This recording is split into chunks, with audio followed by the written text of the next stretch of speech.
Hi, this is Nirmala, advocate Kurnool. Registration జరుగుతున్న సమయంలో ఏదైతే మనం గవర్నమెంట్ కి కడుతున్న చలానా ఉంటుందో అది కొన్ని సందర్భాలలో పొరపాటుగా కట్టడం వలన ఇక ఆ చలానాను ఉపయోగించుకోలేమనేసి లేదా డబ్బు నష్టపోయామనేసి చాలా మంది కంగారు పడుతూ ఉంటారు.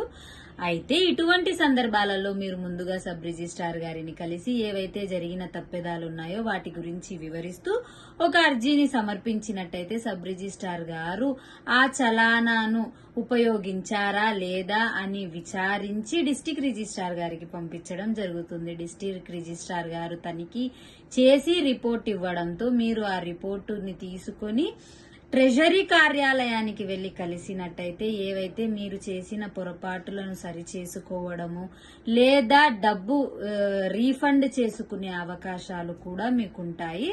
అయితే ఇది కేవలం ఒక నిర్దిష్ట కాలం వరకు మాత్రమే మీరు చేయగలరు. సో ఇటువంటి పొరపాట్లు జరిగినప్పుడు వెంటనే నిర్ణయం తీసుకొని ప్రాసెస్ అనేది స్టార్ట్ చేయడం మంచిది.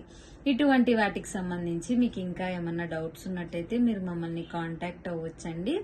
RK doc hub, Kurnool and Nandyal branches. Thank you so much.